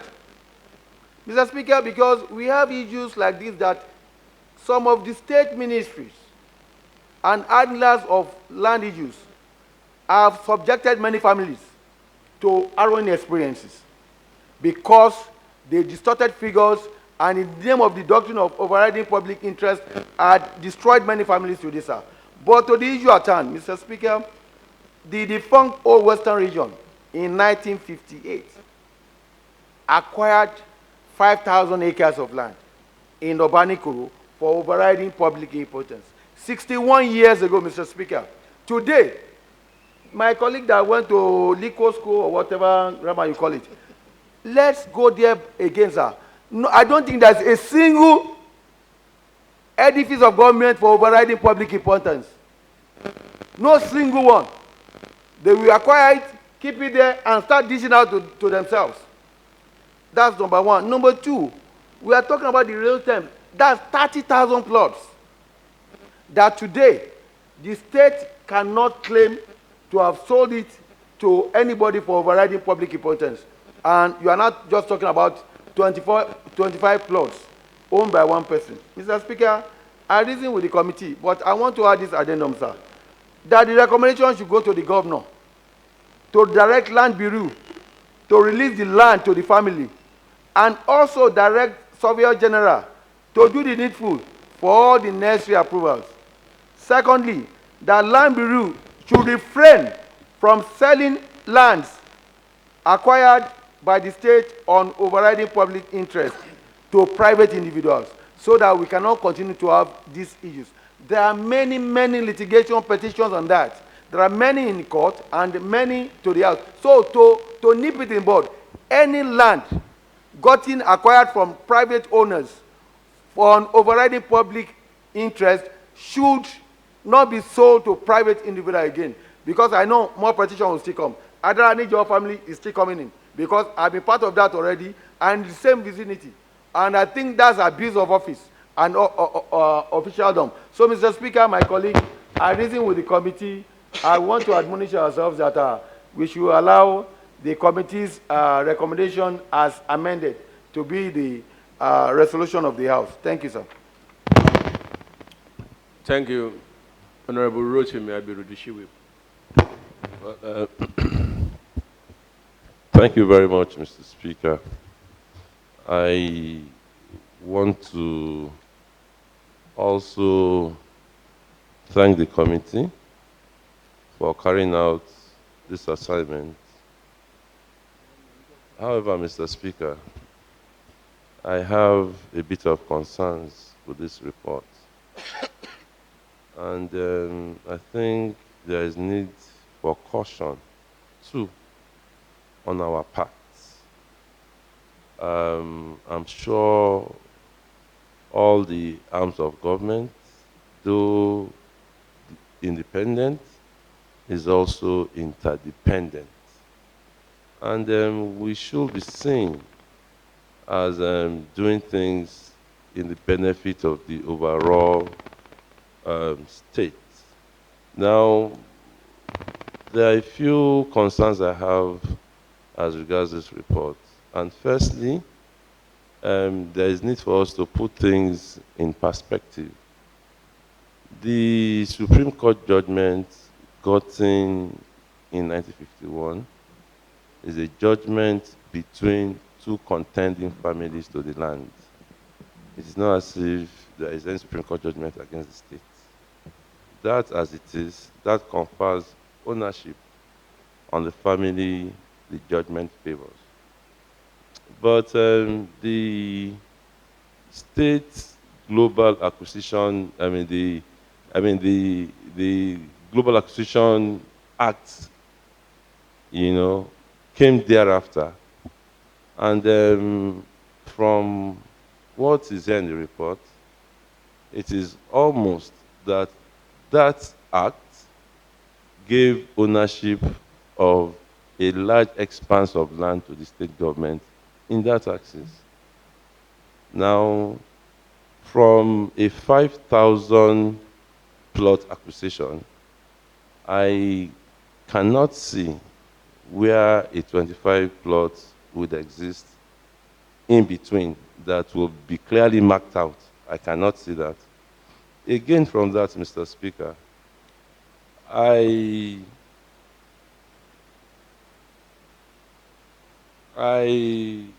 also saw that compensation was given to the family, and this was actually acknowledged even by the family. But from what they are saying now, they said the compensation is for a different purpose, not the 25 plots of land, Now, again, there is need for concern. Because if government indeed paid a compensation to a family over an acquired area, I wouldn't know where 25 plots exist within that scheme. And it could sound like 143,000 naira now, but it was the money given years back, which means a lot of money at that time. Indeed, there are issues, as raised by my colleague, in which I'm privy to, as regards another family in that vicinity. Now, I'm not against us looking at holistically, what government policy is as regards acquisition of large vast of land, particularly with the land, that act that came. The act was actually, the act actually came, it was not done by the Lagos State government. The act at that time, I think it was a global thing, it was a Global Acquisition Act, And so for me, again, for us to just sit down in this hallowed chamber, and we have agency heads. There is a land ministry, there's the Office of Secretary General, And I don't think it is just okay for us to sit in this hallowed chamber and give advices that may be counterproductive. There's need for us to be very, very careful. And for me, the committee said they saw a fence done years ago. It is possible. But in all I can see, there is no 25, now, there's no 25 plots. It is a global land stuff. Government, it is here in the report, government does not have anything to do with 25 plots, and there are no records as regards 25 plots. Now, things happen. There are a lot of issues about land in Lagos. But again, I think we should look at things critically in this chamber before we pass the resolution of the House on some of these issues. Thank you very much, Mr. Speaker. Honorable Akande, please approach. Honorable Olumo. Thank you, Mr. Speaker. The committee has done a very wonderful job. And I think what we should search our conscience for is the issue of overriding public interest. Where parcel of land, or land as the case may be, has been taken from family, and it's meant for override public interest. And at the end of the day, it is being used for private interest. Is that morally sound to our conscience? Don't we have rights of entitlement that what God has given to us naturally as families in Lagos? I think the government should view critically some of these lands that are acquired for public interest. At the end of the day, it is used for private interest. There is no way a family will sit back, watch, fold its arms, and see that what the government said they've acquired for public interest are being given to private individuals without them making any benefit from it. We will continue to have cases like this everywhere in Lagos. We have so many of that in our own area as well. There are places where land has been sold to individuals for years. And after some time, some people will come with judgment to say it has been given to them, it was acquired by government, this thing, things of that nature. My plea is, if we have acquired properties for overriding public interest, that interest should be the basis for which the land should be allocated. If, for example, the land has been used to construct secondary, primary school, hospital, I'm sure this kind of case will not come into being today. But where government has acquired land and are giving it to private individuals for construction of filling stations, they are selling it to churches or mosques, as the case may be, I don't think it is right and does not satisfy anything anything that stands before our subconscious mind to say you have collected things for me to be used for public interest and you are giving it to private individuals and I will stand and watch. I don't think that would be okay. So thank you, Mr. Speaker, for giving me the opportunity to talk. Thank you, sir. Thank you. Honorable Satonji David. Yeah, thank you very much, sir. At the risk of sounding repetitive, I want to emphasize this issue of overriding public interest again. There are many cases of such in Lagos. Private, and what literally public interest, overriding public interest means is that this thing is being taken over for the interest of for the greater interest of the majority of the people, not an individual. I have such cases even in my area too, that something that was taken over for overriding public interest is now being owned by individuals, and this is very clear in this instance. For instance, on page 4, at the testimony of Barrister S.A. Quadri, it's also mentioned there.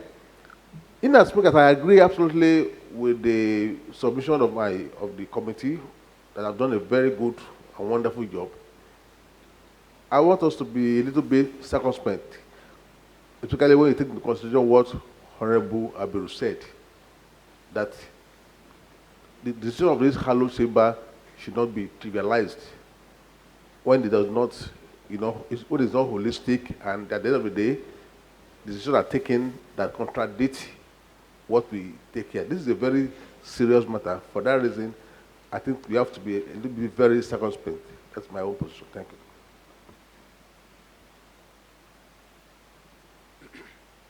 Honorable Desmond Elliott.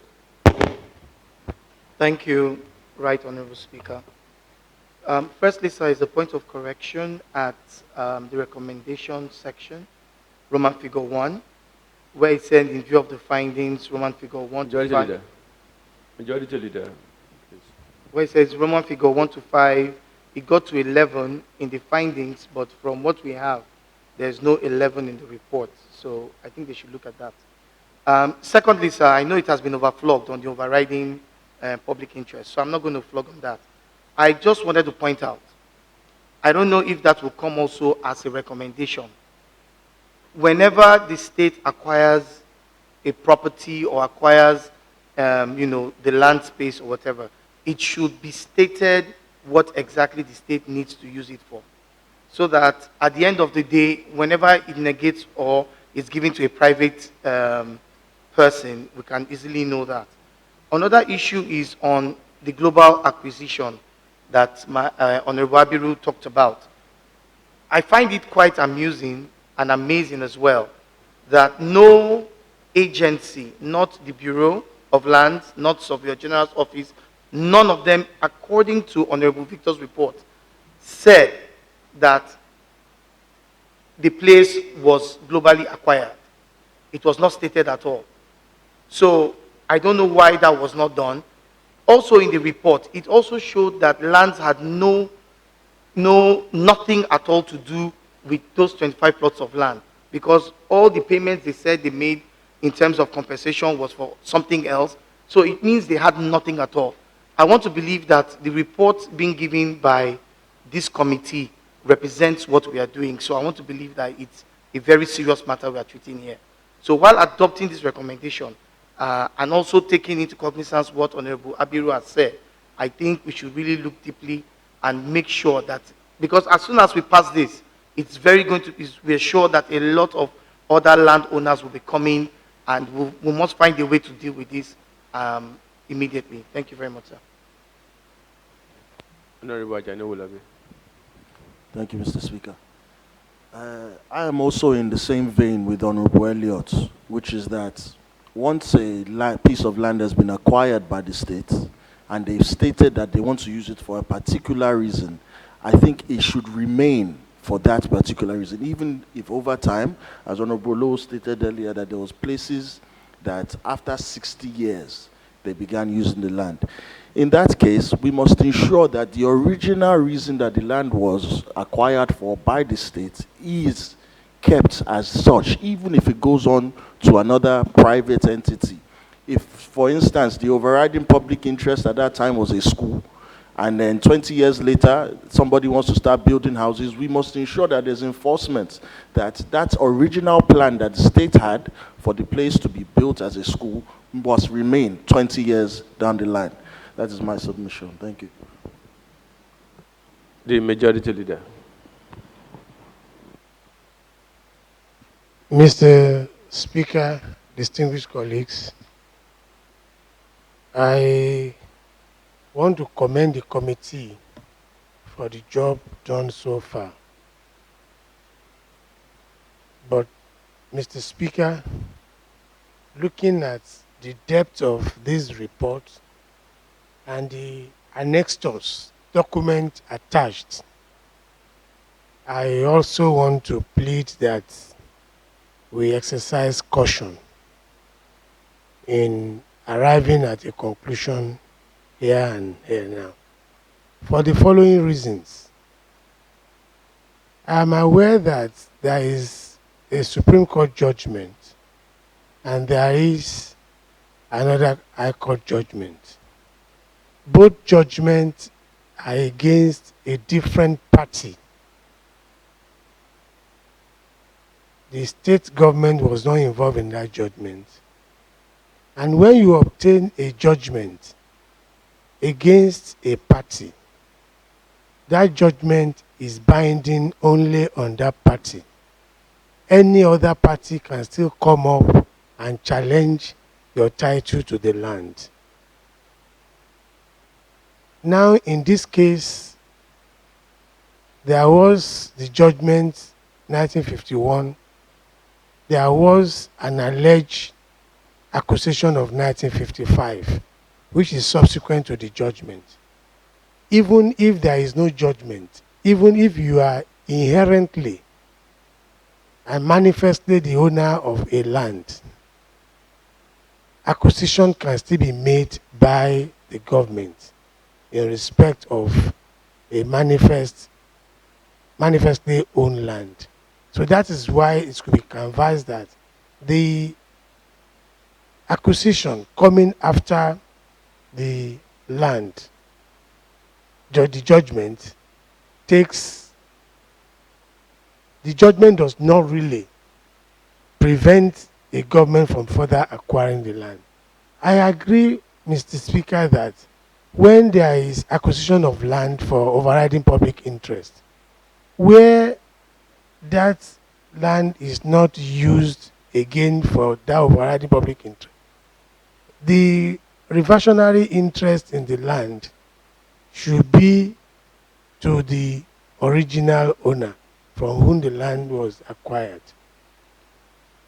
That has not been shown here. I am only calling for caution, Mr. Speaker, because the committee must have done a very good job in studying these documents one after the other before coming to this decision.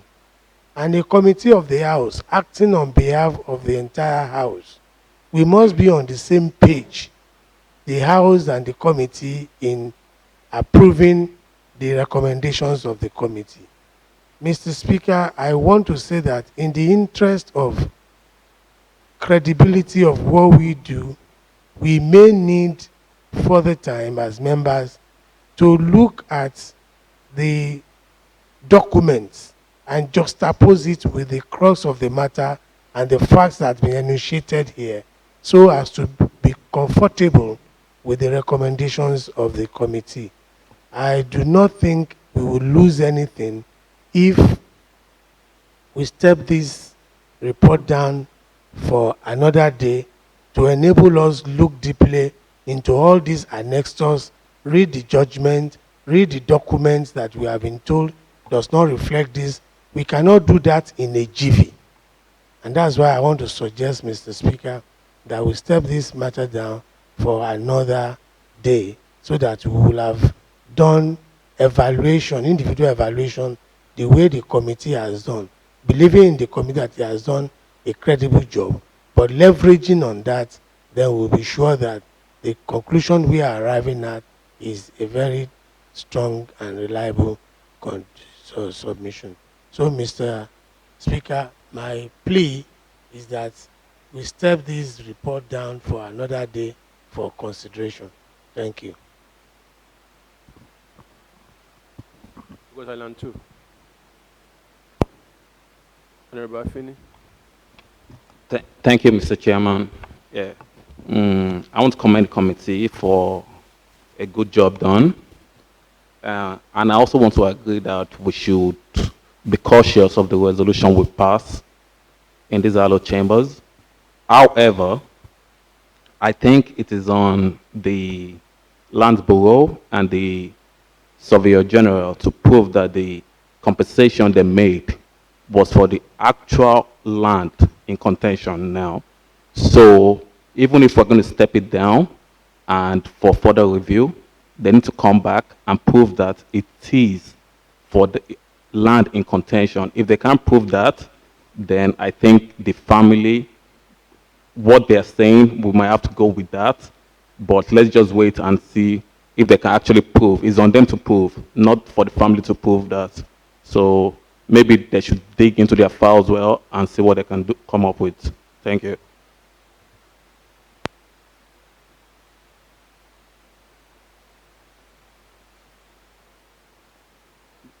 Can you please respond to Thank issue you. raised by distinguished members? Thank you, Mr. Speaker.